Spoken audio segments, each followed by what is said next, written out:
नमस्कार, चर्चा में आप सभी का स्वागत है। बेखुदी से बदहाली तक, मदहोशी से मौत तक, बस ये मुख्तसर सी कहानी है नशे की। नशे की लत में जो एक बार फंस जाता है फिर जिंदगी भर उसके हाथ कुछ नहीं आता।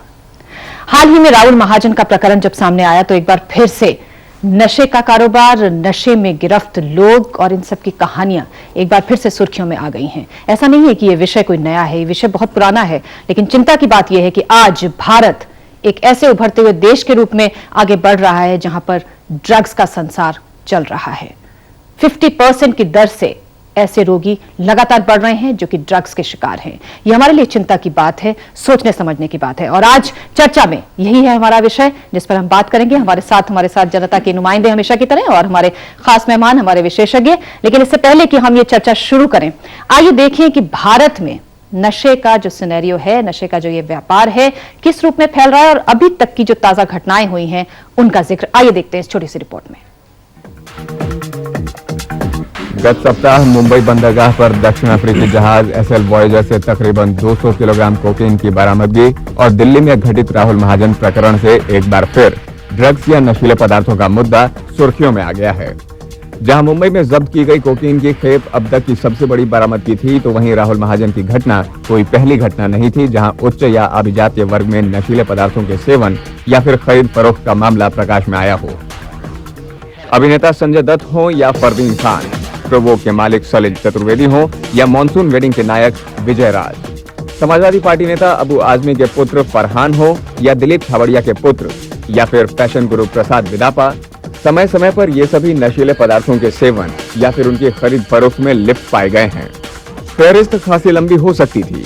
ये तो महज कुछ वे प्रमुख नाम हैं जो कानून या पुलिस के हत्थे चढ़े। भारत में यदि नशीले पदार्थों के परिदृश्य पर सरसरी नजर डालें तो स्थिति काफी गंभीर नजर आती है। एक आंकड़े के मुताबिक देश में तकरीबन 7.5 करोड़ लोग ऐसे हैं जो किसी न किसी प्रकार के मादक पदार्थों का सेवन करते हैं। इन लोगों की संख्या दिन ब दिन बढ़ती जा रही है।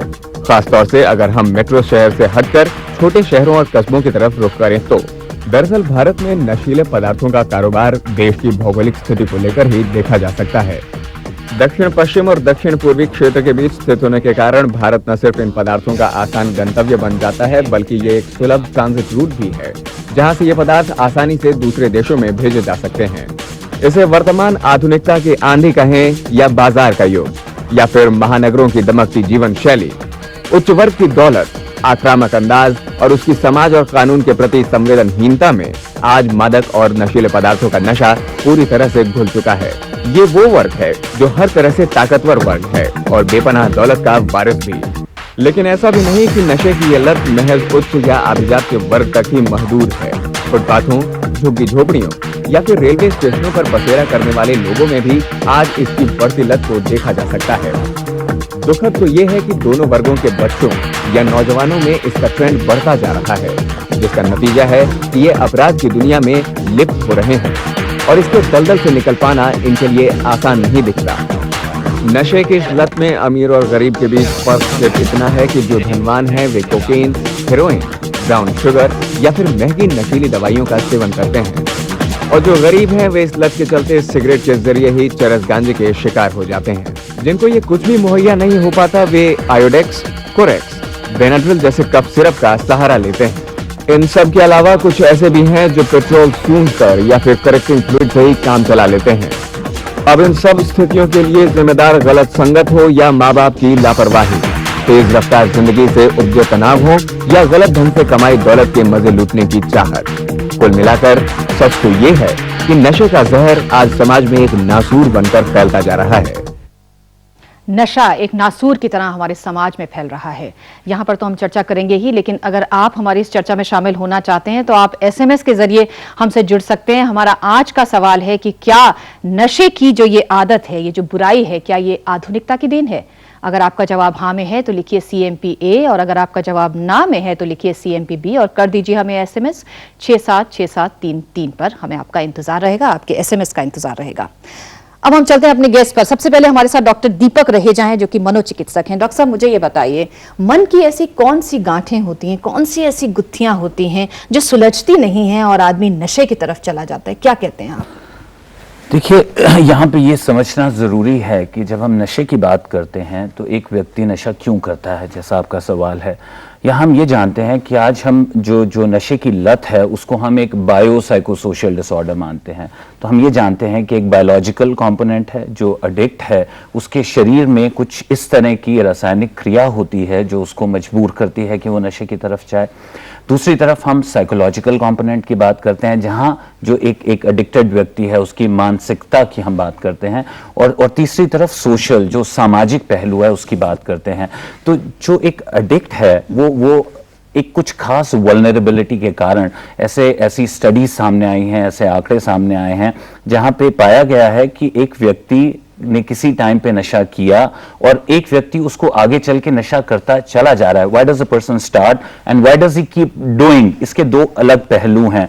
और जो ये लोग जो नशे को करते चले जाते हैं, यहाँ पे कहीं हम आधुनिकता की बात करें, अर्बनाइजेशन की बात करें, इजी अवेलेबिलिटी की बात करें, एक वीक लॉ रेगुलेटिंग एजेंसी की बात करें, तो ये सब पहलू जब सामने आते हैं तो जो व्यक्ति वल्नरेबल है, जिस व्यक्ति की ऐसी प्रेडिलेक्शन है कि वो नशा कर सकता है, जब वो इन चीजों का सेवन करता है और कुछ खास प्रतिक्रिया, रासायनिक प्रतिक्रिया के चलते वो इसकी लत का आदी हो जाता है और उसको करता चला जाता है और नशे की आदत होता जाती है। जी, हमारे साथ सुनील वात्स्यायन जी बैठे हैं जो कि नाला इंडिया फाउंडेशन से आते हैं, जो कि एक ऐसी फाउंडेशन है जो कि इस तरह के लोगों को रिहेबिलिटेट करती है, उनको ट्रेनिंग देती है। सुनील जी, आप मुझे बताइए किस तरह के लोग आपके पास आते हैं, ये कहते हैं कि साहब मुझे ये लत लग गई है, मुझे इससे बचाइए, या ऐसे लोग ज्यादा आते हैं जिनके माँ बाप आते हैं, रिश्तेदार आते हैं कि इनको ऐसी लत हो गई, आप छुड़ाइए?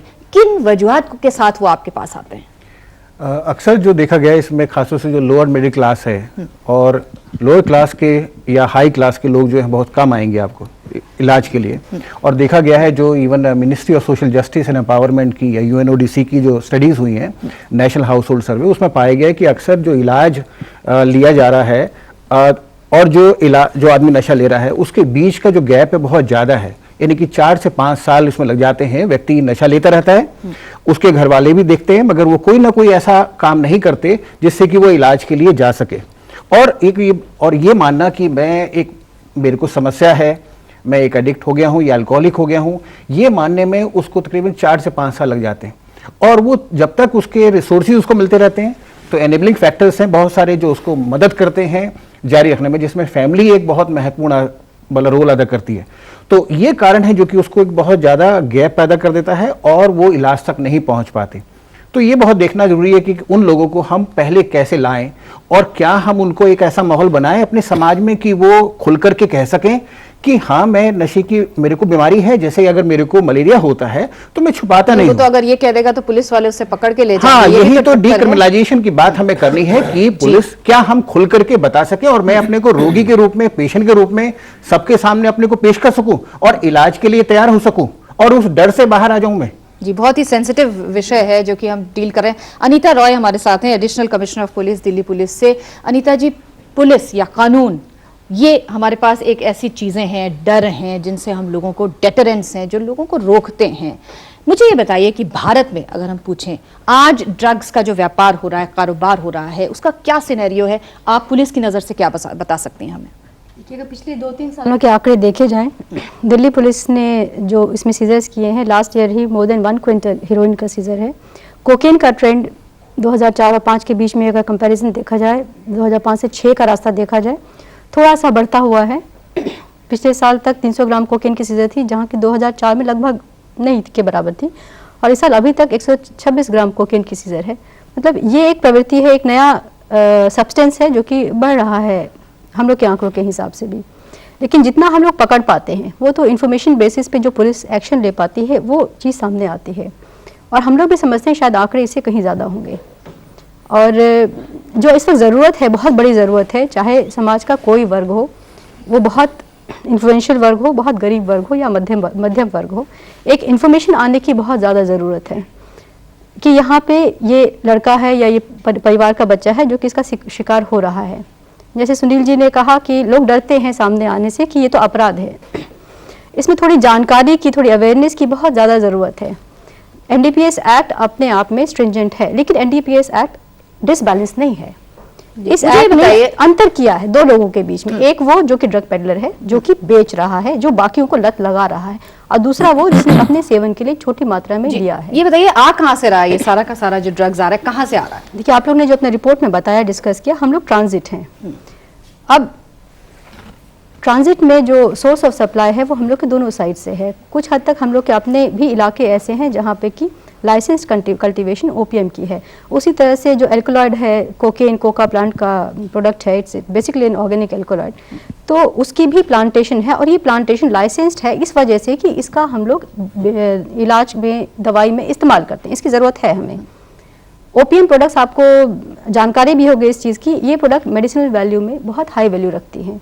सिमिलरली जो कोकेन के प्रोडक्ट्स हैं, लिग्नोकेन अगर आपने सुना हो, ये टॉपिकल एप्लीकेशन है, एनेस्थेटिक एजेंट है, इसकी भी एप्लीकेशन बहुत ज़्यादा है, तो इसकी ज़रूरत तो है। लेकिन जहाँ पे भी लाइसेंस प्रोडक्शन होती है, वहाँ पे because of the cost involve, जो कॉस्ट इकोनॉमिक्स है, उसकी वजह से इसमें इलीगल ट्रेडिंग बहुत ज़्यादा हो जाती है।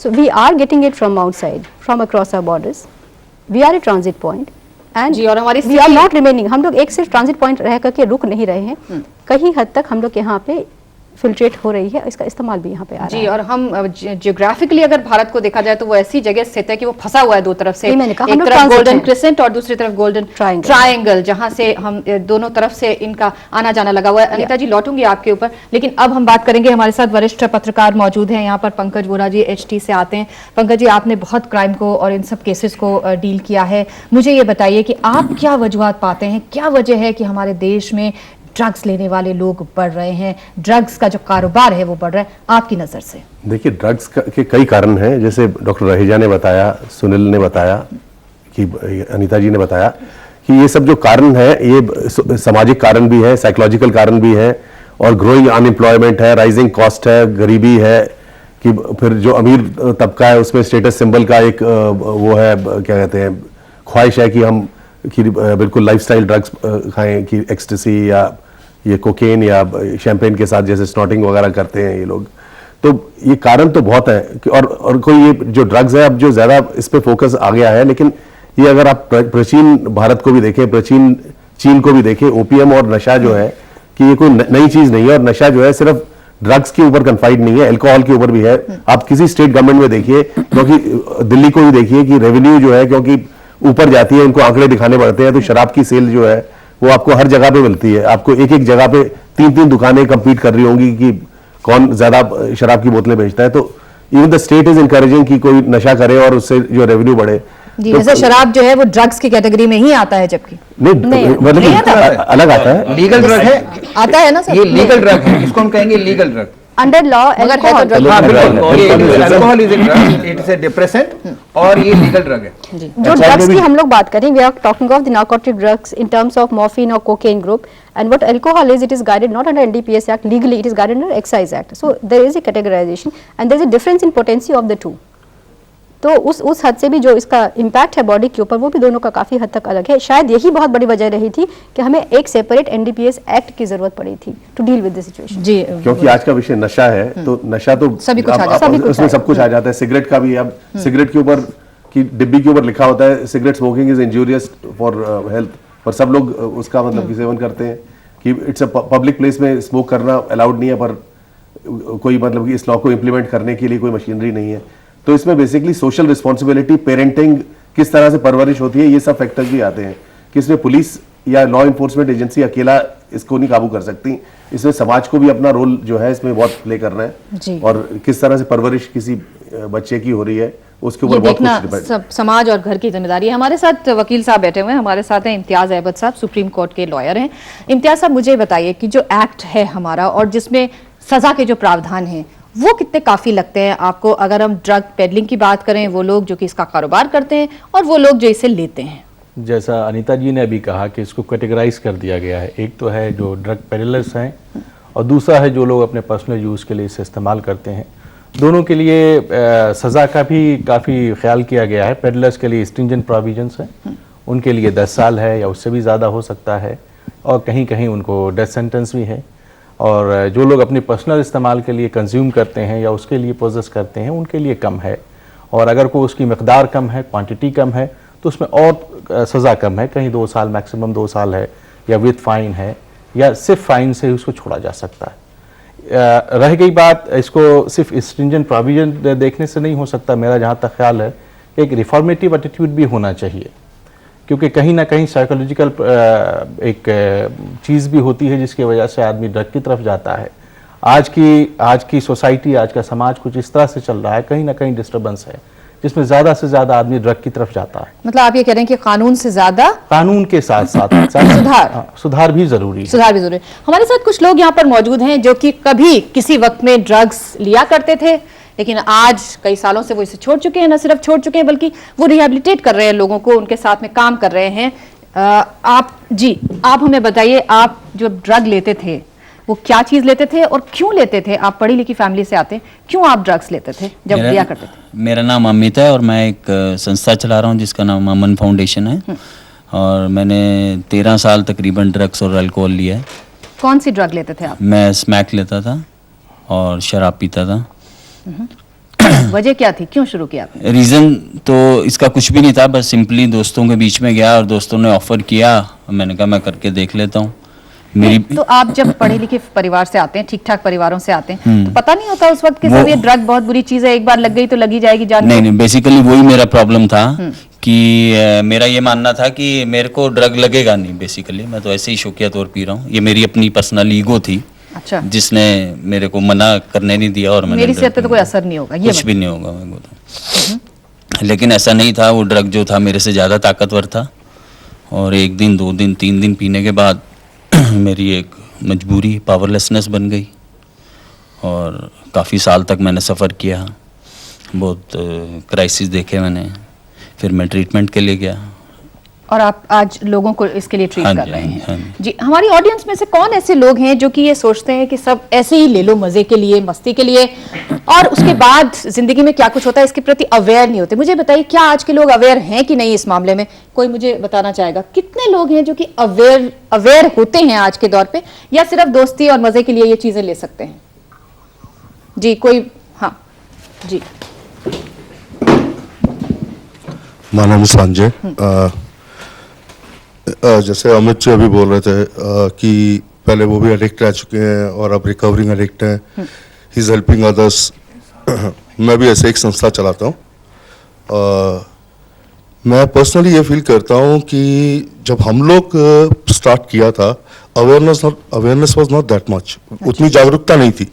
लेकिन आज इस माहौल के अंदर जागरूकता है, लेकिन वही एक सिंपल वाली बात, एक बड़ा सिंपल सा मैटर है। जैसे सुनील जी बोल रहे थे, सुनील जी से मैं काफ़ी इस बात के लिए सहमत करता हूँ कि वो फैमिली और सोसाइटी का डर, लॉ का डर, कानून का डर, वो चीज़ उनको रोक रही है बीइंग इनटू, मतलब ओपन में आने के लिए। They can ask for help, लेकिन वो कहीं ना कोई हर चीज़ को एनोनिमिटी रखना चाहते हैं। लेकिन समाज के पास आज मेरे को ऐसा लगता है हमारी सोसाइटी इसको एक्सेप्ट नहीं कर पा रही आज के दिन, और ये अवेयरनेस जिम्मेदारी है हमारी सोसाइटी की, हम लोगों की। मतलब आप ये कह रहे हैं कि वो छुपाते हैं इस चीज को, सामने नहीं आते? जी, ये चर्चा हम अपनी जारी रखेंगे। क्या वजह है कि लोग जब ड्रग्स लेते हैं उसके बाद वो छिप जाते हैं, बाहर सामने आना नहीं चाहते? क्या हमारा समाज उसके लिए कोशिश नहीं करता? क्या वजह है, तलाशने की कोशिश करेंगे। और अगर आप हमारी इस चर्चा में शामिल होना चाहते हैं तो SMS के जरिए आप हमसे जुड़ सकते हैं। हमारा आज का सवाल है कि क्या ये नशे की बुराई आधुनिकता की देन है? अगर आपका जवाब हाँ में है तो लिखिए CMPA, और अगर आपका जवाब ना में है तो लिखिए CMPB और कर दीजिए SMS 676733 पर। हमें इंतजार रहेगा और देखते रहिए हमारा कार्यक्रम इस ब्रेक के बाद चर्चा में।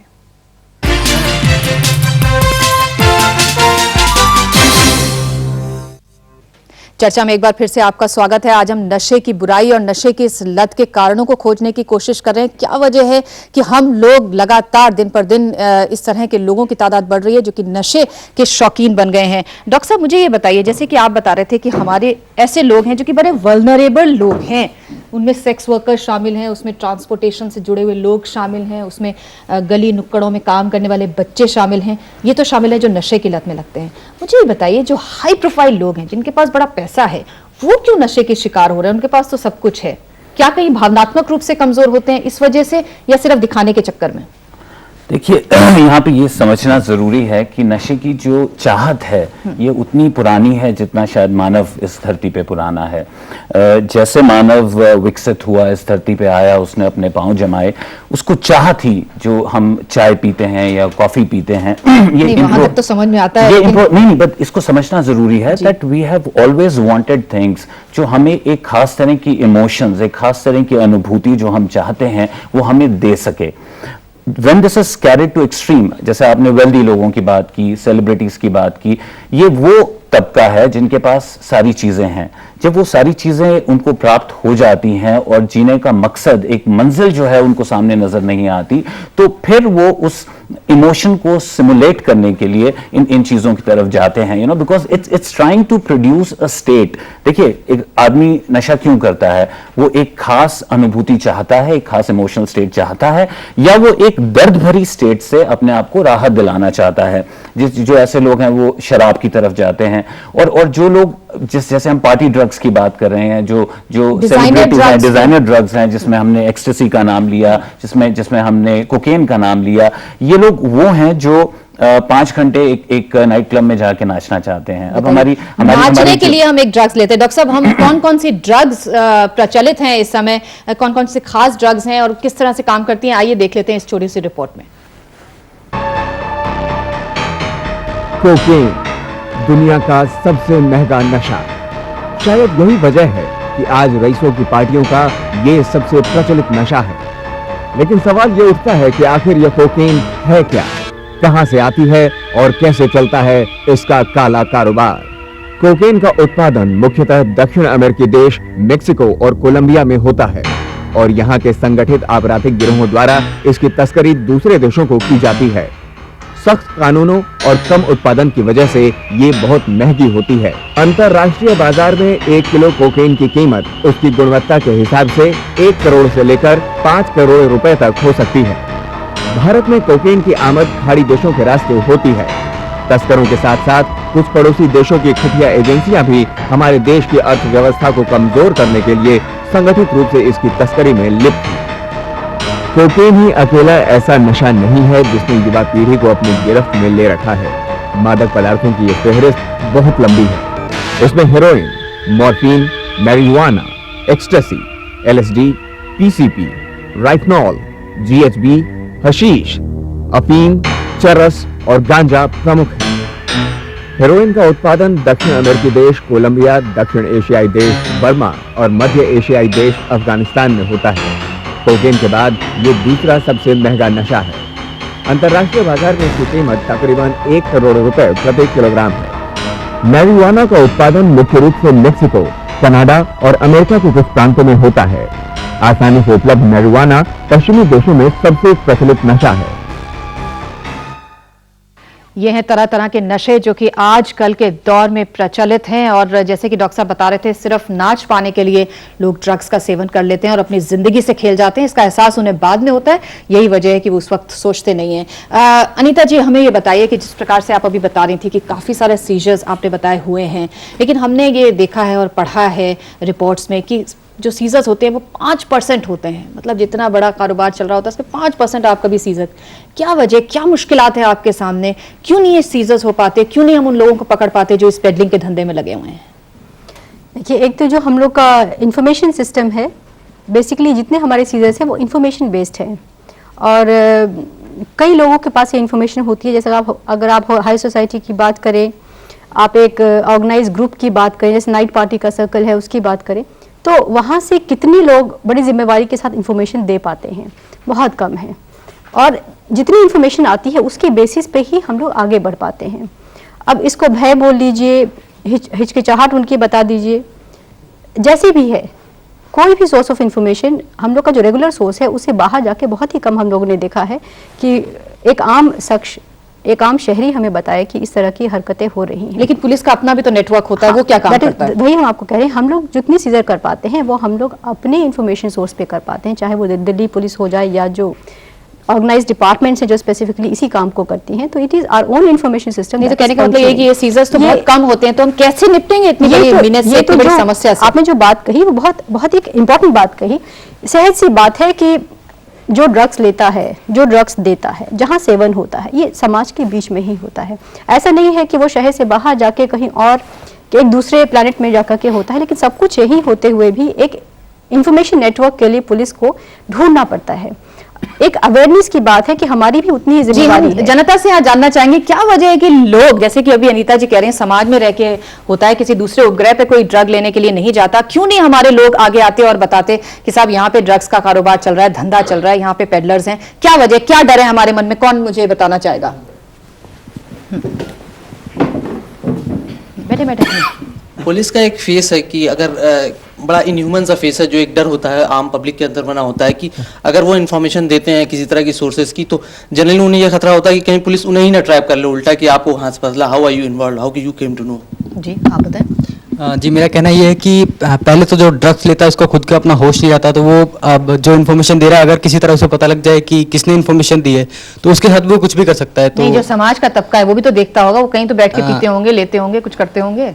हम क्या करते हैं तब, ये बताइए मुझे। जी हाँ, जो आम इंसान का फर्ज बनता है वो तो ये बनता है कि पुलिस को नहीं बनता तो है, पर करते क्या है? हम करते हैं ऐसा? ऐसा नहीं करते, नहीं क्योंकि कहीं ना कहीं डर है हमारे जी, अंदर। कहीं ना कहीं हमारे अंदर डर है और हम नहीं करते। मान लेना चाहिए अपनी गलती अगर हो थोड़ी सी भी, है ना? जी बताएं। मेरा नाम भारत है जी, और मैं खुद एक ड्रग एडिक्ट रहा हूँ। मीन्स जिस समय मैं यूज करता था, और मतलब उस समय तो मैं इसलिए बताता पुलिस को भी मेरा नशा नहीं मिलेगा, ठीक, लेकिन अब इस स्टेज में मैंने करीब 10 साल हो गए नशा छोड़े हुए। इस समय मतलब बहुत सारे ठइये हैं जहाँ स्मैक भी बिकती है, और किसी पुलिस वाले को बताया जाए कि ऐसे ऐसे हो रहा है, वो नशा बेच रहे, तो मीन्स उनको ले जाकर, और मतलब जो उसको कहेगा उसकी कोई सुनाई नहीं है, वो स्पष्ट बोल देते हैं कि अपना काम कर, तूने क्या ले लेना देना इन चीजों से। अच्छा, पुलिस वालों का ये रवैया रहता है कि साहब तुम अपना काम करो, तुम्हें हमारे काम से क्या लेना देना है। इस वजह से आप समझते हैं कि ड्रग्स। लेकिन क्या आप मुझे बताइए, क्या पुलिस वालों को पता नहीं होता होगा? वो भी तो समाज में रहते हैं। उनको सामने बिकती है, लेकिन नहीं कुछ कर पाते, वहां से पैसे लेते हैं। मैं एक बात पूछना चाहूंगा कि जो लोग आपने जैसे उन्होंने बताया कि एनडीपीएस के दो पहलू हैं, जिसमें एक कंज्यूमर के लिए है और एक ट्रैफिकर के लिए है। पुलिस ने आज तक कितने कंज्यूमर्स को रेफर किया है? क्योंकि उसके अंदर एक इलाज के लिए एक मौका मिलने का एक उसका प्रावधान है। नारकोटिक कंट्रोल ब्यूरो के चार्टर में भी है कि वहां पर ऐसे डी एडिक्शन सेंटर्स खोले जाएं और कोर्ट जो है उनको रेफर करे। अगर मान लीजिए हम पुलिस की भी बात करते हैं तो पुलिस बिल्कुल उसके अंदर शांत है, यानी कि अगर एडिक्ट सामने है तो उसको नहीं पकड़ेंगे।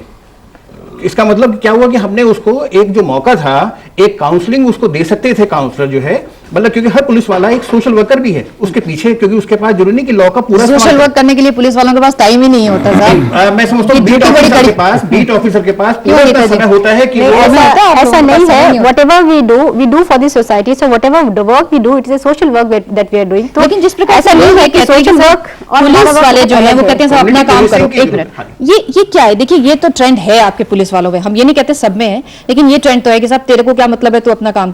ये क्यों करते हैं ऐसे? और इसके लिए स्पेशल ट्रेनिंग नहीं देनी चाहिए? जो मैं आपको बता रही हूँ, हम लोग की एक ऑर्गेनाइजेशन है और हम लोग ने इतने कैचेस दिए हैं जी, और अगर जो दिए हैं तो उसी सिपाही के इन्फॉर्मेशन पे दिए हैं, उसी के कहने पे दिए हैं। कितने ऐसे सिपाही हमारे पास ईमानदार? बहुत नहीं होते। बात ये नहीं है कि कितने ईमानदार हैं, उनकी गिनती की बात है। बात ये है कि अगर हमने इतने दिए हैं तो संस्था ने काम तो किया है। एक परसेप्शन बना लेना किसी एक पर्टिकुलर इंस्टेंस की वजह से या किसी से सुन के, ज्यादातर जो हम लोग के सामने चीजें आई हैं किसी से सुना और सुनने के बाद एक परसेप्शन बना लिया कि नहीं पुलिस ऐसे ही चलती है और या ऐसे ही करती है। और जो कंज्यूमर्स की बात करें, कितनों को हम लोगों ने अरेस्ट किया, कितनों को रेफर किया, तो शायद ये सुनील साहब को ही बताना चाहिए कि जो नवज्योति फाउंडेशन है वो एक पुलिस ऑफिसर की बनाई हुई है। उसी तरह जो जेल में इन्होंने स्टेप लिया रिहेबिलिटेशन के लिए, फॉर डी एडिक्शन के लिए, ये भी एक पुलिस ऑफिसर की ही शुरुआत है, उसी की पहल है। तो पुलिस जो भी काम समाज में कर रही है, सामाजिक काम कर रही है, और वो सोशल वर्क के दायरे से अलग हटके नहीं है। जी, और आप कुछ कहना? हाँ, आप जवाब देना चाहते हैं? अभी मैम कह रही थी नवज्योति से, हम भी नवज्योति से ही निकले हुए हैं, वहीं से हमने ट्रीटमेंट लिया है, जो नाजनम वहां से मिला है।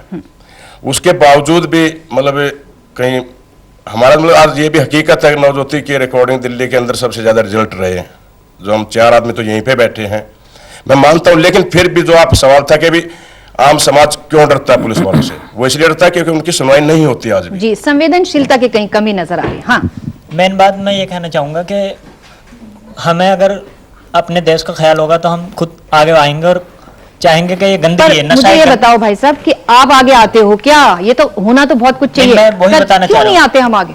हर एक आदमी यहाँ पे ये सोचता है कि नहीं ये तो गंदगी है, इसमें हाथ अगर मैं सानूंगा तो मैं फंस जाऊंगा खुद यहाँ पे। मानते हैं ना हम ऐसा? सेकंड रीजन ये हो सकता है कि जनता ये सोचती है कि हमारी ड्यूटी नहीं है, ये पुलिस एडमिनिस्ट्रेशन की ड्यूटी है, तो इस वजह से कुछ लोग कहते हैं पीछे हो हमें तो जाते हैं। अलग ही रखो। हम लोग अलग ही रखो। ये सही एटीट्यूड है? आपको ये एटीट्यूड सही लगता है? एटीट्यूड तो ये बिल्कुल गलत है, क्यों नहीं सुधारते लेकिन हैं? आधे से ज्यादा जनता यही सोच के पीछे हो जाती है। पीछे हो जाते हैं हम। आधे से ज्यादा जनता ये सोचती है आगे। कि गवर्नमेंट इसे शॉप लाइसेंस देती है, शॉप अल्कोहल शॉप की, तो हमें क्या जरूरत है कहने से, हमें कहने से क्या फायदा मिलेगा कि ये तो गवर्नमेंट ही देती है, गवर्नमेंट ही बढ़ावा दे रही है, तो क्या फायदा है? जी क्या फायदा है? हाँ मुझे आप जनता क्या सोच रही है?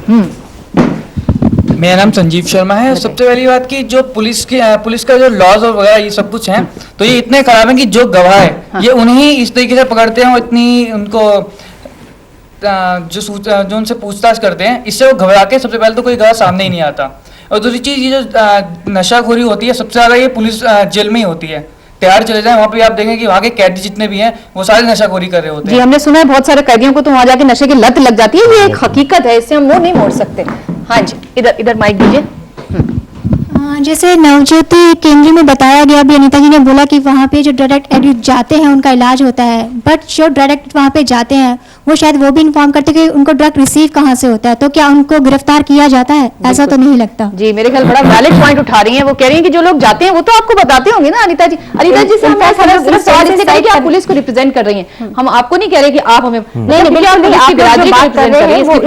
मैं समझती हूँ ये पूरी बात का पहलू और पूरी बात का विचार और केंद्र बिंदु यही है कि एक समस्या है और हमें सबको मिलकर के ये देखना है कि समस्या तो है लेकिन उसका समाधान कहाँ है।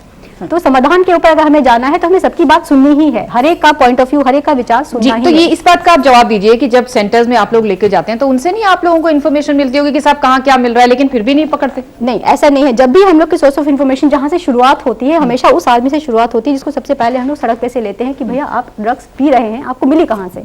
तो पुड़िया बताएगा, पुड़िया से हम उस आदमी के पास जाएंगे जो कि पुड़िया बनाता है, फिर उसके पास भी आदमी जाएगा जो कि उस पुड़िया का बड़ा साइज, बड़े कंसाइनमेंट लेता है। लेकिन क्या वजह कि इतने पुड़िया वाले इतने गिरफ्तार नहीं होते? कितने लोगों को गिरफ्तार करते हैं आप? देखिए हम लोग ने अगर पुड़िया वालों को आप देखें तो बहुत ज्यादा गिरफ्तार किया। मैंने जो आंकड़े बताए हैं वो ज्यादा एम्फेसिस उस पर दिया जो कि बड़ी मछलियां हैं जो कि इस कारोबार को चलाने की बात कर रही हैं।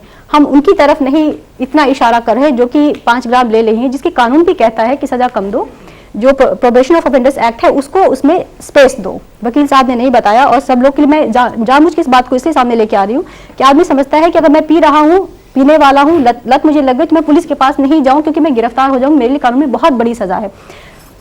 NDPS एक्ट जब बना था तो बड़े सोच समझ के बना था। हर एक वो आदमी जो कि शिकार हो गया उसको इस एक्ट में अपने आप से शिकार माना और प्रोबेशन ऑफ ऑफेंडर्स एक्ट और सेक्शन 360 CRPC दोनों को एक्सेप्शन दे दिया गया सेक्शन 27 NDPS एक्ट को, जो कि पीने वालों के लिए है जिनको स्मॉल क्वांटिटी में वो पीते हैं।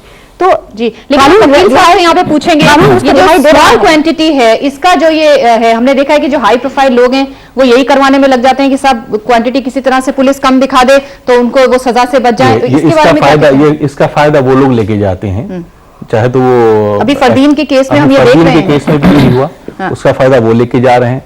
अभी लेटेस्ट एक हाई प्रोफाइल केस पकड़ा गया उसमें भी यही हो रहा है। उनको मेरे ख्याल से अनिता आर्या जी ज्यादा बेहतर जानती हैं। अगर उसमें 27A और लग गया होता, एक प्रोविजन होता है जिसमें स्ट्रिंजेंट प्रोविजन है, ऐसे लोगों को स्ट्रिक्टली डील करना चाहिए। उनको कोई सोशल प्रॉब्लम नहीं, उनको कोई कहीं से प्रॉब्लम नहीं। एक पुड़िया लेने वाला गरीब कहीं और से लेता है, इन्हीं की देखा दाखी वो शुरू करता है। ये महंगा डोज लेते हैं, वो दूसरा अपना सस्ते डोज से काम चलाता है। और मैं इससे भी डिसएग्री करता हूँ। कानून बहुत अच्छा है, बहुत अप्रोप्रिएट है, प्रॉपर है, पर्याप्त है। मैं इससे डिसएग्री करता हूँ अनीता जी से कि लोग नहीं आते हैं, लोग आने की जरूरत नहीं है। अगर आज को मुझे जरूरत हो तो हर कोने, हर नुक्कड़, हर स्टेशनरी वाले के यहाँ भी मुझे मिल जाएगा, हर जगह बीड़ी सिगरेट की दुकान पे भी मुझे मिल जाएगा। क्या क्या क्या वजह है कि पुलिस को नहीं मालूम होता है ये? पुलिस चाहेगा, पुलिस को मालूम है कि फैशन डिजाइनर की लेट नाइट की पार्टीज होती हैं उसमें चलता है, लेट पार्टीज में होता है उसमें चलता है, तो पुलिस का एक अपना आदमी नहीं जा सकता है वहां। अगर जो आपकी यादाश्त में हो तो पिछले साल एक इसी तरह का मुकदमा सामने आया था जिसमें एक पूरी चेन को नारकोटिक्स कंट्रोल ने उठा लिया था और इसी तरह से उठाया था और पुलिस ने अपनी इंफॉर्मेशन अपनी क्षमता से उठाया था उसको। तो ऐसा नहीं है कि पुलिस कार्रवाई नहीं कर रही। वो पिछले साल एक हुआ है। अगर ऐसा है तो बहुत सारे अपने लिंक्स मिल सकते हैं पुलिस। अगर हम हाई प्रोफाइल केसेस की बात करें, सामने चले आए कि हाँ भाई हम मदद करते हैं, तो कौन किसको इनकार है कि हम लोग इस पूरी चेन को खत्म कर दे, कम से कम समाज तो बचेगा। जी बेशक बेशक। जी हमारे पास कुछ दर्शक कहना चाहते हैं। हाँ जी। जब से ये चर्चा शुरू हुई है तब से ही हमने देखा है कि हम सिर्फ सप्लाई के बारे में बात कर रहे हैं। बेशक। हमारे हाथ में जो है, एक कॉमन मैन के हाथ में जो है वो है डिमांड। तो हम डिमांड को रोक सकते हैं अवेयरनेस क्रिएट करके। ये मुद्दा कि पुलिस का कितना रोल है, लॉ का कितना रोल है, ये हम नहीं डिसाइड कर सकते, क्योंकि शायद लॉ ये कहेगा कि पुलिस की रिस्पॉन्सिबिलिटी है ये करना, और शायद पुलिस ये कहेगी कि लॉ की रिस्पॉन्सिबिलिटी है ऐसा करना। हम खुद क्या कर सकते हैं, ये सबसे बड़ी बात है। खुद क्या कर सकते हैं, अवेयरनेस क्रिएट कर सकते हैं, और वो जो सोशल स्टिग्मा अटैच्ड है इसके साथ उसे दूर कर। मेरे ख्याल से आप जो ये बात करिए, हमारे सारे दर्शक सुन रहे हैं और आपकी बात से जरूर प्रभावित होंगे और वो अवेयर होंगे। मेरे ख्याल से इनके लिए तालियां बजाएं। बहुत वैलिड पॉइंट। उधर सबसे उधर। हमारे वकील साहब हैं, इन्होंने बोला कि स्टेशनरी की दुकान है या फिर कोई भी मामूली दुकान है वहाँ पे ड्रग्स अवेलेबल है। मैं दिल्ली यूनिवर्सिटी के गर्ल्स कॉलेज से आती हूँ और मतलब मेरे कॉलेज के सामने स्टेशनरी की दुकान है और रेस्टोरेंट है, वहाँ पे ड्रग्स मिलते हैं। क्योंकि ये गर्ल्स कॉलेज है इसीलिए वहाँ पे पुलिस कांस्टेबल्स भी हैं। लेकिन अगर बच्चों को ये नजर आता है कि सामने ड्रग्स मिल रहे हैं तो क्या कांस्टेबल्स को नजर नहीं आता कि वहाँ पे ड्रग्स हैं? जी अनीता जी बताएंगे, उन्होंने पट्टियां तो नहीं बांध रखी हैं अनीता जी? नहीं, आपका कुछ नहीं है। ये जो बातें उठती हैं कि पुलिस ने यहाँ पे ये कार्रवाई नहीं की, यहाँ पे भी ये कार्रवाई नहीं की, ये बातें हम लोग आराम से सुनते हैं। इसलिए सुनते हैं कि ठीक है, एक सोर्स ऑफ इन्फॉर्मेशन हमारे पास है। मैं इनसे ही पूछना चाहूंगी, मैं किसी पे ये नहीं कहना चाहती किसने किया सही किसने किया गलत, लेकिन क्या कभी इन्होंने इस चीज को टोका कि हमारे पास ये इन्फॉर्मेशन है? क्या कभी लेटर बॉक्स में एक चिट्ठी डाल दी, एनोनिमस ही डाल दी कि हमने ये चीज को नोटिस किया? जी मैं इस तरफ ज्यादा जाना चाहूंगी कि एक ऑर्गेनाइजेशन है हम लोग, और जो ऑर्गेनाइजेशन है उसका आप लोग उपयोग कीजिए। बहुत सही बात कर रहे हैं। इसको रोक पाना, कानूनन इसको रोक पाना। जी, एक दूसरे के ऊपर अपनी रिस्पॉन्सिबिलिटी देने से अच्छा है कि हम खुद उसके लिए क्या करते हैं। फिलहाल वक्त है एक छोटे से ब्रेक का। ब्रेक हम लेंगे, लेकिन ब्रेक पे जाने से पहले चर्चा में अगर आप शामिल होना चाहते हैं तो SMS के जरिए हमसे जुड़िए। हमारा आज का सवाल है कि क्या नशे की ये बुराई आधुनिकता की देन है? अगर आपका जवाब हाँ में है तो लिखिए CMPA, और अगर ना में है तो लिखिए CMPB और कर दीजिए SMS 676733 पर। इंतजार रहेगा। देखिए ब्रेक के बाद हमारा ये कार्यक्रम। चर्चा में एक बार फिर से आपका स्वागत है। नशे के इस बढ़ते हुए जाल में जो लोग फंस जाते हैं उन्हें किस तरह से निकाला जाए और क्या कुछ करना चाहिए समाज को, कानून को, इस पर चर्चा हम कर रहे हैं। और हमारे चर्चा में हमारे साथ खास मेहमान यहाँ पर बैठे हुए हैं। यहाँ पर मैं आपसे इम्तियाज अहमद साहब आपसे पूछना चाहती हूँ, आप वकील हैं। छोटी क्वांटिटी और बड़ी क्वांटिटी इस पर तो डिफर करता है कानून, सजा अलग, लेकिन मुझे बताइए, जैसे आप कह रहे थे कि रिफॉर्मेटिव होना चाहिए, जो लोग ड्रग्स लेते हैं क्या उनको वो छोटी सी सजा भी क्या मिलनी चाहिए? क्या कहते हैं आप? सजा तो खैर मिलनी ही चाहिए जो लोग उसके शिकार हैं, जो लोग शिकार हैं, लेकिन इन बिटवीन जैसे अब ट्रायल चल रहा है, या एक बहुत अहम बात यह है कि कोई खुल के ओपन अगर चाहता भी कि रिफॉर्मेशन, तो आके खुल के ओपन आता नहीं है रिफॉर्मेशन सेंटर्स पे, क्योंकि द मोमेंट मालूम हुआ कि नशा का आदी है, नशा ले रहा है, इसके पास कुछ मिलेगा, पुलिस एक्शन पे आ जाएगी। मतलब आप ये कह रहे हैं कि वो छोटी सजा 6 महीने साल की जो भी है वो मिलनी चाहिए, लेकिन यहाँ पे सब लोग, हाँ मुझे बताएंगे आप। मैं कुछ कहना चाहूँगा। मैं एक वर्ड बीच में हटा रहा हूँ। वकील साहब ने अभी बोला सजा मिलनी चाहिए, मैं चाहता हूँ कॉन्सिक्वेंस मिलना चाहिए, उसको एक लर्निंग एक्सपीरियंस होना चाहिए, परिणाम भुगतना चाहिए। हाँ, उसके लिए जरूरी नहीं है कि उसको जेल में डाल दिया जाए, जेल में उसका ट्रीटमेंट नहीं हो रहा है। अगर किसी को मलेरिया, जैसे सुनील जी कह रहे थे, उसको जेल में डाल दो, फिर खत्म हो जाएगा, ठीक मलेरिया। ये भी डिजीज है, इसको समाज पहले स्वीकार तो करे, ये डिजीज है। कोई डिजीज जब मानेगा तो ट्रीटमेंट की बात करेगा ना। जो डिजीज ही नहीं मान रहा, ये मीडिया इतनी बातें उछाल रहा है, तो डिजीज ही नहीं मान रहे तो उसको ट्रीटमेंट कैसे देंगे? उसको सजा ही तो देंगे। आप ये कह रहे हैं कि जो लोग ड्रग्स लेते हैं उनसे हमें सहानुभूति रखनी चाहिए, उन्हें सुधार करना चाहिए, बजाय इसके कि उन्हें सजा में डाल दें, उन्हें जेल में डाल दें। जी, डाल के रिफॉर्मेटिव सेंटर्स में डाल दें। नहीं, मैं इनसे इत्तेफाक रखता हूँ कि एक तरह से जो है कि जो भी ड्रग्स लेता हुआ पाया जाता है उसको एक मौका सुधारने का देना चाहिए। उसमें अगर सुधर रहा है तो उसमें मतलब कि पुलिस को और स्टेट एजेंसीज को उसकी मदद करनी चाहिए, लेकिन मतलब सजा नहीं देनी चाहिए फिर। नहीं, मैं ये नहीं कह रहा कि अब सजा वो तो भुगत ही रहा है, जब वो उसको जब पुलिस के उसमें आएगा चुंगल में या किसी भी उसमें आएगा, सोशल स्टिग्मा इतना लग जाता है कि मतलब मैं आपका व्यू पॉइंट जानना चाहती हूँ, क्या जो लोग ड्रग्स लेते हैं उसके शिकार हैं उनको सजा मिलनी चाहिए? आपका क्या ओपिनियन है इस पर? एक तरह से क्योंकि समाज में रहते हैं, थोड़ा सा डेटरेंट तो होना चाहिए। होना चाहिए आप कहते हैं। और कितने लोग कहते हैं इस पे? हाँ, एक सेकंड। हाँ, मेरा नाम रजनीश है। मैं अनीता मैम से एक बात पूछना चाहूंगा। मैम ने मुझसे कहा कि जैसे गली मोहल्ले में कहीं भी कोई शराब पीता है, कोई सिगरेट पीता है, जैसे मेरे फ्रेंड्स अगर वो ड्रग्स वगैरह लेते हैं, अल्कोहल वगैरह लेते हैं, और ये मेरी रिस्पॉन्सिबिलिटी है कि मैम को अवेयर करूँ या उनके पेरेंट्स को अवेयर करूँ, या मैम ने कहा कि कोई एक चिट्ठी डाली आपने कहीं पुलिस स्टेशन में। मैं बताना चाहूंगा कि लोगों के मन में पुलिस वालों का इतना डर है कि वो चिट्ठी डालने के तो पूरा पुलिस स्टेशन में जाने से डरते हैं कि आप पुलिस स्टेशन में क्यों आए हैं, क्या कहा आपके यहाँ पे, किस वजह से आए हैं, कि हमारी रिस्पॉन्सिबिलिटी है हमको बताएं। तो क्या पुलिस वालों की इतनी रिस्पॉन्सिबिलिटी होती है कि पब्लिक में इतना जागरूक फैलाएं या उनको विश्वास दिलाएं कि नहीं आप पुलिस स्टेशन में बेखबर आए? आपको नहीं, उन्होंने तो हर जगह लिख रखा है पुलिस आपकी दोस्त, आपका हमेशा स्वागत है। हाँ जी, एक मिनट। हाँ, मैंने जो बात पूछी थी उसका जवाब उन्होंने, आप बताइए। मैम, मैं ये कहना चाहता हूँ कि एनडीपीएस एक्ट या इस तरह के और जो कानून बने हैं कि सिर्फ कानून बनाने से कुछ नहीं होगा। हमारी सोसाइटी में जो अवेयरनेस की कमी है, आप देखिए कि आज केमिस्ट की दुकान में ड्रग लेना बच्चों के लिए इतना आसान हो गया कि बिना डॉक्टर के रिफर किए वो नींद की गोलियां, इसके अलावा जो खांसी की दवा होती है वो तक लेने को तैयार है, और उनके पास ये पैसा कहाँ से आ रहा है। तो हमारी सोसाइटी में बच्चे पैदा होने के बाद से जो आज ड्रग की एडिक्शन बढ़ रहा है, धीरे धीरे बढ़ते हुए फिर वो एक लत बन जाती है और आने वाले टाइम में फिर उसकी ISBT दिल्ली का महाराणा प्रताप बस अड्डा, उसके आसपास और जो हनुमान मंदिर ओल्ड दिल्ली में, वहाँ ड्रग पेडलर या उनसे रिलेटेड जो ड्रग लेते हैं, आई डोंट नो कि उनका नाम क्या है, सिरिंज लेते हुए खुलेआम पुलिस देखती है, आम जनता देखती है, और वो या तो वो झुंड बना के बैठे होते हैं या खुलेआम अपने लिए ले रहे, लेकिन कोई नहीं देख रहा होता। हाँ, मेरे सवाल का जवाब नहीं दिया। सजा की जो बात आपने कही है, हाँ जी, सजा के लिए जरूरी नहीं कि सजा मिले जो नशा ले रहा है, परिणाम जैसे इन्होंने कहा परिणाम दिया जाए, मगर उसके बीच में ऐसे तौर तरीके निकाले जाएं, क्योंकि पुलिस ने ऐसे तरीके अपना सकती है जिसमें अगर वो एडिक्ट है, इलाज नहीं करा रहा, क्योंकि सबसे बड़ी इंपॉर्टेंट चीज है कि उस एडिक्ट के लिए सोशल कंट्रोल बिल्कुल खत्म हो जाता है, फैमिली का उस पर कोई दबाव नहीं रहता।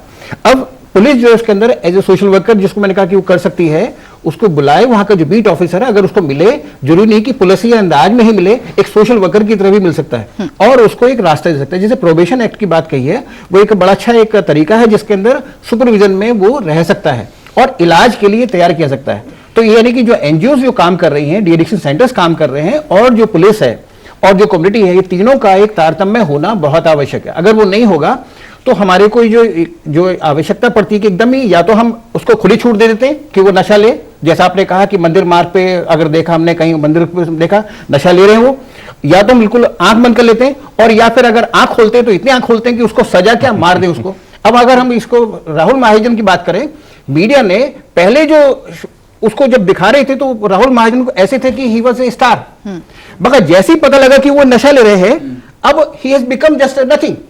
अब वो इस समय, क्या आप मुझे कोई भी कहीं कहेगा कि राहुल महाजन कल वो इलाज करा करके बाहर आना चाहे और पॉलिटिक्स ज्वाइन करे, तो क्या आप उसको अलाउ करेंगे? अलाउ करेंगे जी। हमारे साथ वोरा जी बैठे हुए मीडिया की बिरादरी से आते हैं। वोरा जी, क्या वजह है कि हाई प्रोफाइल केसेस जो पकड़े जाते हैं, खासतौर से ड्रग्स के मामले में, मीडिया बिल्कुल पिल जाती है, और हमने देखा है कि मीडिया उनको सांस लेने का वक्त नहीं देती। वो भी इंसान है, अगर ड्रग्स लिए है तो उसको सुधरने का मौका देना चाहिए, उसको मौका देना चाहिए कि वो अपने इंट्रोस्पेक्ट कर सके, लेकिन हम उस पर जबरदस्त दबाव बना देते हैं। जो अभी तक पुलिस की तफ्तीश में सामने आया है कि राहुल महाजन का इन्होंने एग्जाम्पल दिया, उनको कई मौके मिले थे सुधरने के, उनको डी एडिक्शन सेंटर में भी डाला गया था, लंदन में भी रिहेबिलिटेशन के लिए गए थे, तो एक और भी तो मौका दिया जा सकता। ये तो अब आगे की बात है ना, लेकिन जब उनके पिता की बहुत अनफॉर्चुनेट सर्कमस्टेंसेस में डेथ हुई थी, तो उस वक्त जब वो था तो इनको दिखाया गया था कि a man with a great composer, एक पॉलिटिकल पार्टी उनको दिखा रही थी कि ये भावी फ्यूचर के नेता हैं, मतलब कि ये जो राज्यसभा में आएंगे, ये वो तो सब मीडिया आएंगे। भी तो दिखा रही थी वैसे। वो क्योंकि उस पार्टी के लोग कह रहे थे तो मीडिया उनको प्रोजेक्ट कर रहा था, और उन्होंने अपने फादर के फ्यूनरल में जिस तरह का कंपोजर शो किया था,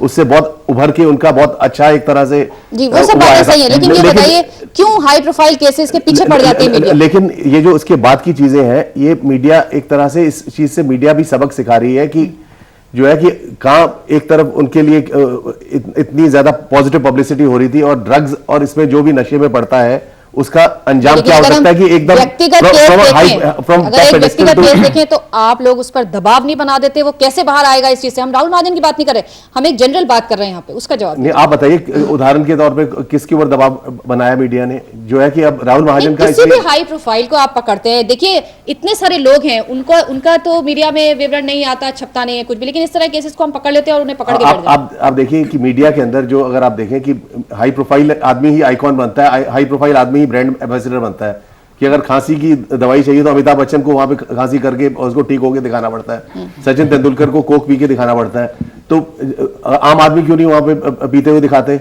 एडवर्टाइजमेंट में या टेलीविजन में? तो मतलब मजबूरी है मीडिया की, इसलिए उसको करना मजबूरी पड़ता नहीं है, जी, शायद मजबूरी यहाँ पे नहीं है, कुछ कहना दुनिया चाहते हैं reality। हमारे दर्शक, कुछ कहेंगे। हाँ बताइए। मैं एक बात कहना चाह रहा था, जैसे सर अभी बोल रहे थे कि वो कोक और पेप्सी के ऐड के बारे में बता रहे थे, तो फिर इसका मतलब जो भी थोड़ी देर पहले मैं सोच रहा था मेरे दिमाग में कि ये सिर्फ एक मीडिया को एक मसाला चाहिए, ये सिर्फ वही हो रहा है। क्योंकि राहुल महाजन को देखेंगे, कोक पेप्सी वाले मीडिया को ऐड का पैसा देते हैं, करोड़ों रुपया देते हैं, वो इसीलिए बार बार दिखा रहा है, नहीं तो मीडिया को कोई शौक नहीं है मीडिया को ये कोई शौक नहीं है कि इससे नशे किससे लोग बाहर आए या अवेयरनेस फैले, ये कह रहे हैं जी। डॉक्टर साहब कुछ कहना चाह रहे हैं? देखिए यहाँ ये भी जानना जरूरी है कि अगर हम राहुल महाजन की बात करें, नहीं हम राहुल महाजन की बात नहीं कर रहे, अगर उसकी भी बात करें तो जैसा वोरा साहब ने कहा कि पहले उसको एक हीरो की तरह दिखाया गया जब वो अपने फादर के फ्यूनरल पे, क्रिमेशन पे था और उसने एक बहुत ही कंपोस्ट रूप लिया, और उसके बाद जो परिस्थिति हुई, सडनली हम उसको एक विलन की तरह, क्रिमिनल की तरह देख रहे हैं।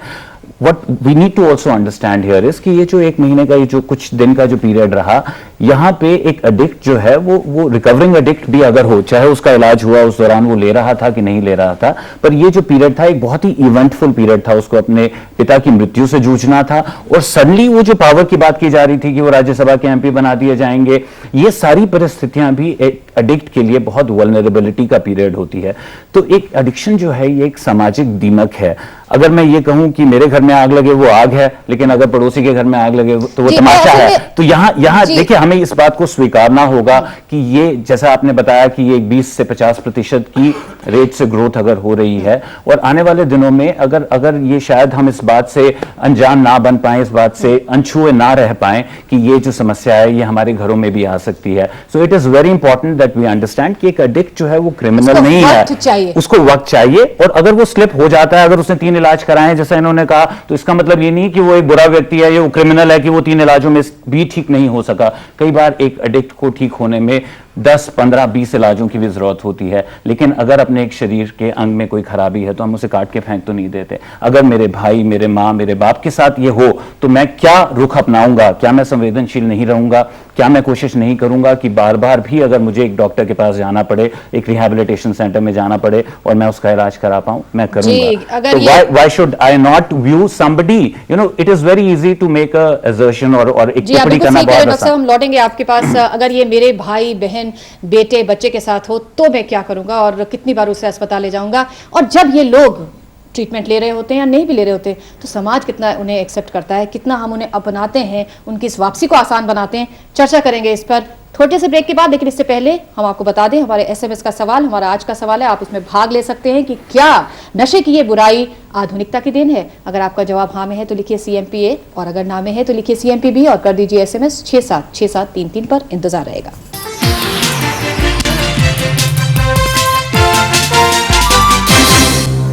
चर्चा में एक बार फिर से आपका स्वागत है। नशे की लत से जुड़ी बातों पर हम बात कर रहे हैं यहाँ पर, और अगर नशे की लत से ग्रसित व्यक्ति वापस लौटना चाहे जिंदगी की तरफ, तो जिंदगी कितने हाथ फैलाकर उसका स्वागत करती है, ये जानने की कोशिश करेंगे। डॉक्टर साहब तो बता ही रहे थे, लेकिन मुझे ये बताइए समाज कितना एक्सेप्ट करता है ऐसे लोगों को? क्योंकि हर बार उनको लगता है कि साहब ये तो ड्रग्स लेता था, कितना आराम से लेता है? सुनील जी आप बताइए। एक महत्वपूर्ण है बात समझने की इसके अंदर कि ये एक रिलैप्सिंग डिजीज है, ये क्रॉनिक डिजीज है, यानी कि लंबे समय तक चल सकती है। जैसे आपकी डायबिटीज बीमारी है, वैसी ये बीमारी है। ये केवल एक शरीर की नहीं है, ये केवल मन की नहीं है, ये केवल सामाजिक नहीं, यानी कि हमारे को सारे पहलुओं को देखना पड़ेगा और उसको समझना पड़ेगा। जैसा आपने कहा अवेयरनेस की बात हम कह रहे हैं, अवेयरनेस हमारी जानकारी, नॉलेज तो बहुत है हमारे को ड्रग्स के बारे में, इसीलिए और मार्केटिंग होती है, अल्कोहल की मार्केटिंग होती है, ड्रग्स की मार्केटिंग होती है, यानी कि पूरी मार्केटिंग स्ट्रेटेजी बनती है, तब ये सब चीजें होती हैं।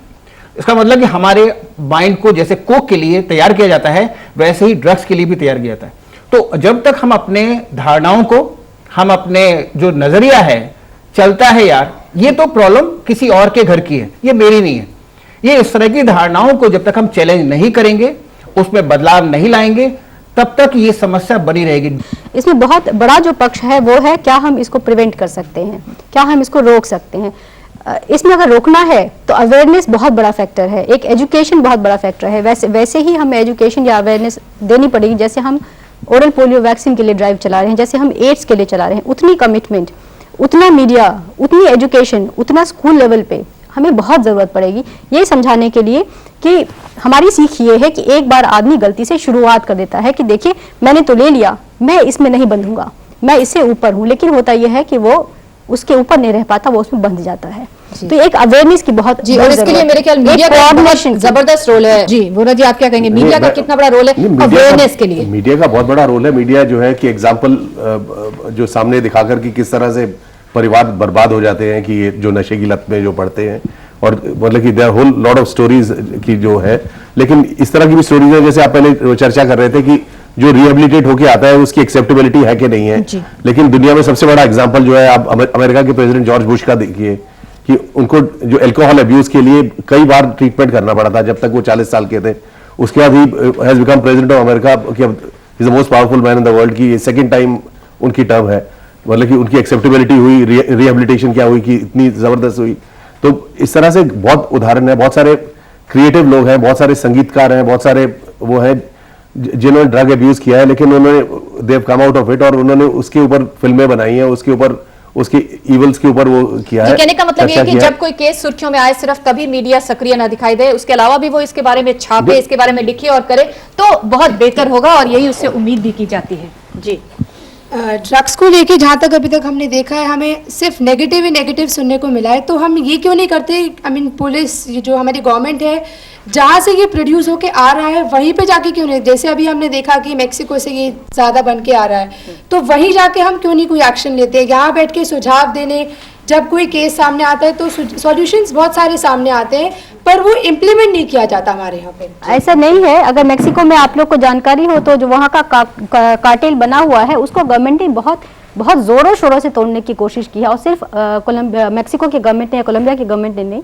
पूरे दुनिया ने उसको कोशिश की है। तो कोशिश तो बहुत अच्छी हुई है। और 20 साल पहले जो अफगानिस्तान और पाकिस्तान से हमारे देश में आ रहा है, इन देशों से आ रहा है, उसको रोकने के लिए क्या कुछ? रोकने के लिए अगर आप सरकार की तरफ से देखें तो कस्टम्स, इमिग्रेशन, जितनी ये डिपार्टमेंट है इन सबको मिलाकर के एक नोडल ऑर्गेनाइजेशन बन गई, एक स्पेशल एजेंसी क्रिएट कर गई, नार्कोटिक कंट्रोल ब्यूरो, और उनकी जो सीजर्स हैं, उनकी जो सक्सेस है, इट हैज बीन ट्रेमेंडस। हमने तो ये भी सुना है कि वो जो वायर लगी है, जो तार लगी है, उसपे से थैले फेंक दिए जाते हैं, देखिए जब या ऊंट छोड़ दिए जाते हैं, इस तरीके से भी तो तस्करी हो रही। आपकी बात सही है, बट ये लगभग चूहे और बिल्ली का खेल होता है। हम लोग पूरी कोशिश करते हैं उनको पकड़ने के लिए, वो अपना दिमाग लगाते हैं कि इससे बेहतर हम क्या करें कि हम नजर में ना आए। जी बताएं। लोग स्टार्टिंग तो सिगरेट और इनसे अल्कोहल से करते हैं, तो हम इन पे क्यों नहीं बैन करते, सीधा इन पे क्यों बैन करते हैं? सही। मैम मेरा सवाल ये है कि जब कहते हैं हर दुकान पर बीड़ी सिगरेट आराम से मिल सकता है, तो हम वहीं पे उसको स्टॉप क्यों नहीं करते, वहाँ पे सप्लाई पे हम रोक क्यों नहीं लगाते? वहाँ हमने लिखा तो हुआ है कि 18 साल से कम को नहीं मिलेगी, लेकिन कुछ नहीं इम्प्लीमेंट नहीं होता है। तो पकड़ते क्यों नहीं हम लोग जाके, जो बच्चे वहाँ जाके सिगरेट खरीदते हैं, हम कितनों का हाथ पकड़ के उन्हें खींचते हैं? जी आप बताएं। मैं जानता हूँ कि आज मैं एक ऐसी दुकान के साथ में रहता हूँ जहाँ बगल में शराब बिकती है, और शराब इतनी खुलेआम बिकती है और उसको लेने के लिए लोग इतनी कभी कभी 2-2 लाइनें लंबी लगती हैं, और वहाँ से लोग खरीद रहे हैं, और पुलिस भी कभी आती देखती और वहाँ पर बैठ के पीते हैं, लेकिन फिर भी कुछ इस तरीके का माहौल नहीं बन रहा है कि वो उसमें कोई कमी है। मीडिया का बहुत इंपॉर्टेंट रोल है कि ना केवल जब हाई प्रोफाइल ऐसी बातें होती हैं तभी उसे दिखाया जाता है या दर्शित किया जाता है, बल्कि ड्रग्स से रिलेटेड और भी जो समस्या जो युवा वर्ग फेस कर रहा है उसे भी उन्हें अच्छी तरीके से प्रेजेंट करना बहुत जरूरी है। बस छोटा सा संक्षेप में आप बताइएगा। अभी इन्होंने कहा कि जैसे एक फैमिली काउंसलिंग होनी चाहिए, लेकिन फैमिली को ये अवेयरनेस होता है कि उसका बच्चा गलत राह पर चल रहा है या वो ड्रग ले रहा है, तो उसी स्टेज पर उसको स्टॉपेज क्यों नहीं किया जाता है? जी, फैमिली को पता देर से चलता है, तब तक तो पानी सर से निकल चुका होता है। हाँ जल्दी से फटाफट। हर फैमिली को नहीं पता होता कि उसका बच्चा ड्रग ले रहा है। बच्चा फैमिली के पास जाके नहीं ड्रग लेता है, उनके सामने जाके शराब नहीं पीता है, अलग से पीता है, तो फैमिली को तो पता ही नहीं। तो जब बहुत पीक पे प्रॉब्लम पहुंच जाती है तब किसी को पता चलता है। जी डॉक्टर रहेजा, मुझे बताइए कि जैसे बता रहे हैं कि फैमिलीज को पता नहीं चलता, लेकिन फिर भी आप क्या मूल मंत्र देना चाहेंगे इस तरह के लोगों की फैमिलीज के लिए और इस तरह के लोगों के लिए कि वो इससे दूर रहें और हमेशा नजर रखें अपने बच्चों पे, अपने घर वालों पर कि कहीं वो ड्रग्स तो नहीं ले रहे? बचपन से ही उनकी परवरिश में जो हम सही संस्कार, सही वैल्यूज दें, उनकी जो इमोशंस हैं, फ्रस्ट्रेशन टॉलरेंस है, उनकी जो एंग्जाइटी है, उसको बर्दाश्त करने की जो उनमें क्षमता है, और जो है वो एक समाज का महत्वपूर्ण अंग बन सके, जिसको इस तरह की आदत लग जाए। बिकॉज ऐसा व्यक्ति जो ये सोचता है कि मुझे इसकी आदत नहीं लग सकती, मैं डिफरेंट हूं, और उसमें वल्नरेबिलिटी है, जब वो इस चीज का एक्सपेरिमेंट करता है तो वो फिर इसमें जूझ जाता है। जो सप्लाई लाइन है शायद ये पावरफुल रहेगी, क्योंकि जो बेचने वाले हैं अक्सर ये जो ड्रग्स ज्यादा फिजिकल डिपेंडेंस प्रोड्यूस करती हैं, जैसे हीरोइन, मॉर्फिन है, जिसको कुछ समय ही लेने के बाद उसको ना लेने से इतनी शरीर में छटपटाहट और तकलीफ होती है कि व्यक्ति बाध्य हो जाता है कि बार बार वो नशा करे। और हमें ये बताया जाता है कि जो लोग हमसे इलाज करा के जाते हैं 6 महीने 8 महीने बाद जब वो बाहर होते हैं, समाज में होते हैं और ऐसे व्यक्ति के संपर्क में आते हैं जो बेचता है, हमेशा उन लोगों को ड्रग्स जो हैं वो मुफ्त में या उधार पे दी जाती हैं, क्योंकि वो जानते हैं कि वो एक बार लेगा तो फिर वो बार बार लेगा और फिर लेने के लिए आएगा। एक बहुत ऐसा साइकिल है, कुछ चक्र है जिसमें जो फंस जाता है। इस कड़ी को रोकने के लिए जैसा हमने कहा कि एक टॉप डाउन अप्रोच और एक बॉटम अप अप्रोच, दोनों ही अप्रोचेस को हमें ध्यान में रखना होगा। हमें जो कानूनी व्यवस्था, हमारी ऐसी भी नॉलेज में है कि 80s में एक मिनिस्टर का बेटा एक खास ड्रग को एडिक्ट हुआ था और ऐसा कहा जाता है कि 10 दिन के अंदर वो ड्रग दिल्ली में उपलब्ध नहीं थी। तो कानून के हाथ में, पुलिस के हाथ में काफी पावर है। बहुत बड़ी बात डॉक्टर साहब अगर हम ये मान लें, अगर हम ये ठान लें कि हमें इसको एलिमिनेट करना है, जैसा अनीता जी ने कहा कि अगर हम एजुकेशन एक कैंपेन कैरी करें, ना सिर्फ जब एक हाई प्रोफाइल केस सामने आए तब उसके बारे में बात करें, लेकिन जैसे पोलियो के बारे में हम इतनी डेडिकेशन के साथ एक कैंपेन कर रहे हैं, उसी तरह एक कैंपेन करें ताकि हमारा समाज जो है इस दीमक से। मैं आपका दर्द समझ सकती हूँ डॉक्टर साहब, क्योंकि आप इस तरह के पेशेंट्स को डील करते हैं, इसीलिए आप धारा प्रवाह बोल रहे हैं, हम समझ सकते हैं आपकी बात। और यहाँ पर आखिर में गुजारिश सबसे यही कि घर में कोई दोस्त, कोई रिश्तेदार, कोई नातेदार, कोई बच्चा कहीं इसका सेवन तो नहीं कर रहा, ध्यान रखिए इस बात का, हमेशा सजग रहिए और इससे दूर रहिए। बहुत बहुत धन्यवाद आप सभी मेहमानों का हमारे साथ इस कार्यक्रम में शरीक होने के लिए। अगले हफ्ते फिर आपसे मुलाकात होगी इसी कार्यक्रम में, इसी वक्त। तब तक के लिए इजाजत दीजिए और देखते रहिए डीडी न्यूज। धन्यवाद, नमस्कार।